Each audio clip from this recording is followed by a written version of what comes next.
Once you've saddled up, we make sure that you are comfortable with your saddle, that your reins are all the right length, everything's seated well.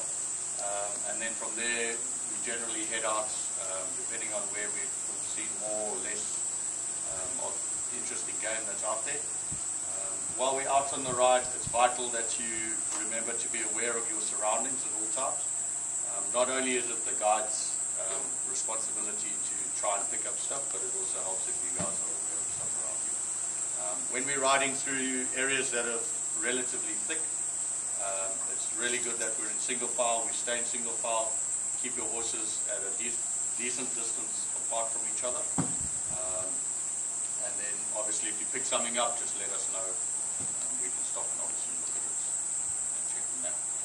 Some of the areas where it's opened up and the grass is quite short, and the floodplain regions, we'll probably pick up the pace a little bit from time to time, a little bit of a canter, some trotting, stuff like that. The whole objective while we're out there is to obviously observe game and see stuff without them really knowing that we're there. Obviously, as you know, safety is our priority.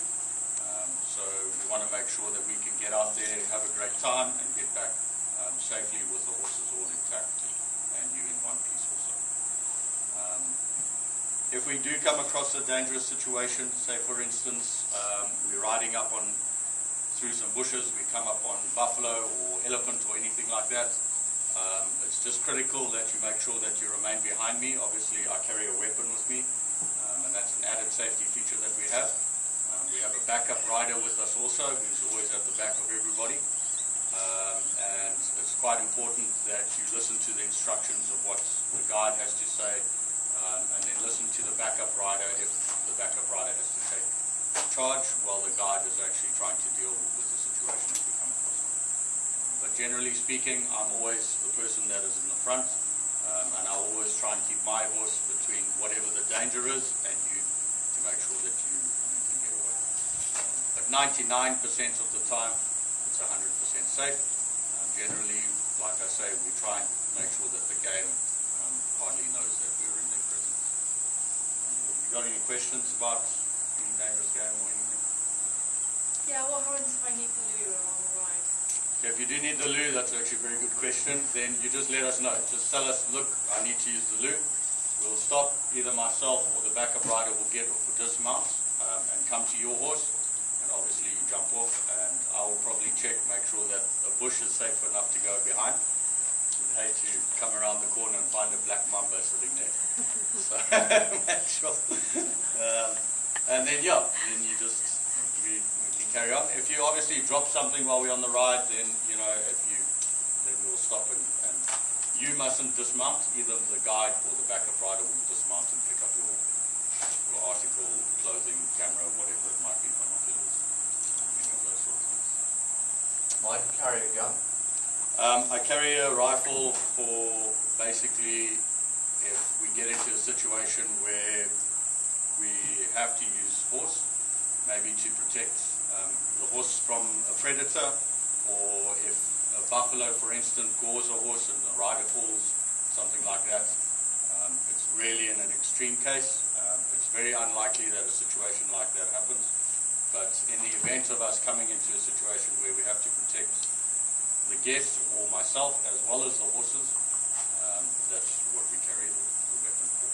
We do carry a thing called a bear banger, and in some situations it's better to utilize that, which is just basically a pencil flare that creates a really loud explosion, and that's usually good enough to scare elephant off or buffalo, something like that.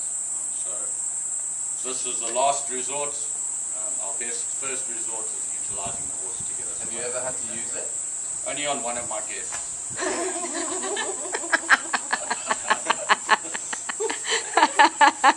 Okay. So you have to all behave and stay in line. Yes, sir. Are we allowed to come in front of you? No. While we're out on the rides, it's vital, particularly if we're cantering or trotting and that, try and stay behind me at all times, just because I might pick up things that you're not really aware of that's in your surrounding. Obviously, when we're out riding through the bush, you've got to be aware of branches, thorns, sticks and things like that, holes in the ground. We do use our hand signals, a variety of different things, holes, stop, like that. And also when we are cantering along the roadways, things like that, it's vital that you keep a distance between the front horse and the horse that you're on. Because the horses do sometimes kick out, and you would hate to be kicked off your horse or kicked in the shin or something like that. All right. What happens if a lion jumps on a horse? Does that ever happen? If a lion jumps on a horse, you're having a really shit day. There have been situations where there have been incidences like that, but obviously the most important thing is to try and remain on your horse and get your horse out of the immediate area of danger. You know, we do have lion in the area. We don't have a very big population of lion in the area, so we are quite fortunate. And in general cases, when we do pick up lion, we usually have a pretty good warning, or we pick them up from some distance. And as of yet, most of the encounters that we've had, the lions have actually moved away rather than come. Is all the animals dangerous? No, not all animals. Warthogs So would be dangerous if you're aimlessly walking around the bush, though. But zebra and all the general game, impala, Do you get kudu, tigers here? we do not get tigers here in South America. Indian elephants? Okay, can you keep quiet now? I might have to use my rifle. Tigers.